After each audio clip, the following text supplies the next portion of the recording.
ini bocor rekaman Mail dan Bocor Dr. arus. RG ya. Ini diduga netizen menganggap kok bisa bocor gini rekaman dari penyidik atau dari oknum teman RG emang sengaja untuk menyebarkan biar itu sebagai bukti kuat kalau NM sebagai aktor intelektual atau dia yang menyuruh Mail untuk memeras RG. Gimana? Oke, selamat malam. Saya Dr. Firman Chandra. Ini case yang viral ini masih menarik karena banyak sebuah clue di sana. Clue yang terjadi yang pertama adalah bocornya sebuah rekaman. Nah, bocornya sebuah rekaman itu kita nggak tahu bocornya itu dari mana. Apakah dari NM, apakah dari RG, apakah dari kita sebut penyidik misalnya. Namun kalau penyidik kayaknya tidak boleh. Secara hukum tidak boleh menceritakan barang bukti permulaan termasuk berita acara investigasi karena itu adalah rahasia negara. Nah sekarang kita analisis nih, ada apa dengan bocornya suara tersebut gitu. Bocornya rekaman tersebut, voice note katakanlah misalnya, atau mungkin setting atau video dan lain-lain. Ada maksud apa terkait dengan bocornya kan begitu. Ada beberapa dugaan. Pertama memang bocor ini supaya penyidik melek bahwa ada dader di atas dader, ada aktor intelektual di atas aktor intelektual.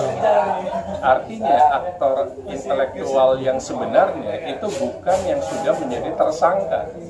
Yang tersangka itu di atas tersangka masih ada aktor intelektual lagi yang dibocorkan itu gitu. Nah itu kelihatannya.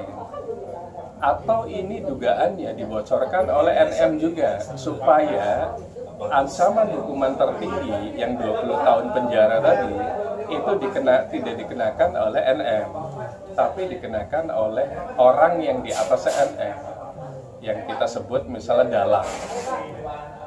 Jadi banyak clue di sini. Dan itu sebenarnya tugas dari penyidik untuk bisa membuka kotak Pandora tersebut. Apakah bocornya ini ditafsirkan sebagai bocor yang positif atau sebaliknya kan begitu.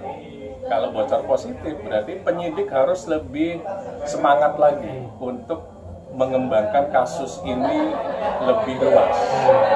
Penyidik jangan puas mentersangkakan tersangka yang sekarang, harusnya bisa mengembangkan kasus. Kasus apa ini? Apakah kasus hanya sekedar skincare, hanya sekedar pemerasan, atau lebih besar lagi kasusnya? Nah, dengan dikembangkan kasus ini, artinya yang aktif itu sudah bisa menjadi tersangka semua. Tapi jangan lupa di belakang itu adalah pasif. Penerima aliran tindak pidana pencucian uang itu biasanya orang dekat. Baik itu pasangannya, baik itu anaknya, baik itu orang tuanya. Penyidik harus kejar di situ karena ada delik juga di pasal 5 atau 6 Undang-Undang TPPU. Penerima pasif tindak pidana pencucian uang itu dihukum 5 tahun. Nah, mayoritas penyidik itu puas sudah mentersangkakan yang aktif saja, tapi pasifnya dilupakan. Contoh kasus Harvey Muiz. Kenapa hanya aktif saja? Kenapa pasangannya tidak menjadi tersangka juga? Kenapa orang tuanya tidak menjadi tersangka juga? Padahal ada dugaan menerima aliran dana tindak pidana pencucian uang.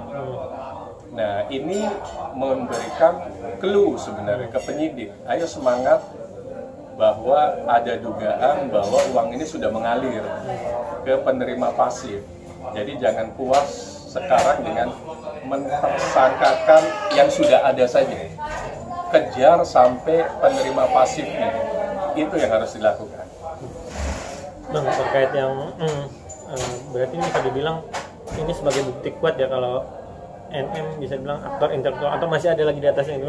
Karena kan dari percakapannya Mail dan RG itu Dr. RG bilang ini Niki ada di samping, ada di set samping, terus mulut Niki mahal loh, kalau nggak mau ditutup ya nggak apa-apa gitu.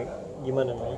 Makanya ini kan tugas dari penyidik nih, apakah ada dader di atas dader, aktor intelektual di atas aktor intelektual. Kalau memang ada, berarti polisi sudah bisa mendetek gitu bahwa yang sudah jadi tersangka itu masih ada atasannya lagi, yang kita sebut the real aktor intelektual. The real aktor intelektualnya itulah tugas dari penyidik. Nah, dimulai dari pada saat LP, RG membuat LP itu, terlapornya siapa saja. Nah, itu harus dibuka tuh, atau diinformasikan ke publik.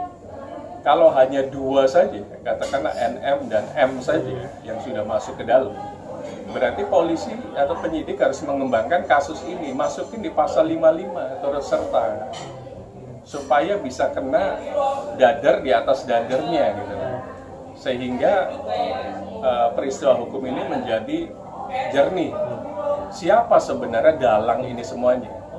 Atau memang ini sebenarnya dalangnya yang sudah masuk ini? Nah, itu adalah tugas dari penyidik sebenarnya. Terakhir Bang, temannya NM kan Niki dan Mail kan ada Dr. O dan Doktif kan. Dr. O bilang kalau dia hanya sebagai mediasi, penengah antara penghubung lah antara Dr. RG untuk ngomong ke NM dan dihubungkanlah ke Mail, dan dia bilang saya nggak ikut campur lah. Terus Doktif juga bilang dia nggak ada sangkut pautnya dengan terkait duit 4M tersebut, pemerasan tersebut.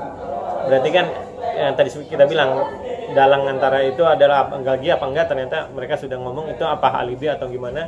Buat Abang sendiri gimana? Balik lagi, itu tupoksi dari penyidik semuanya. Makanya pertama yang harus dilihat adalah LP tersebut, terlapornya siapa saja. Apakah hanya 2 yang sudah masuk, atau ada orang lain? Kalau ada orang lain, BAI terus menerus, termasuk saksi dan saksi ahli, sehingga kasus ini menjadi jernih gitu.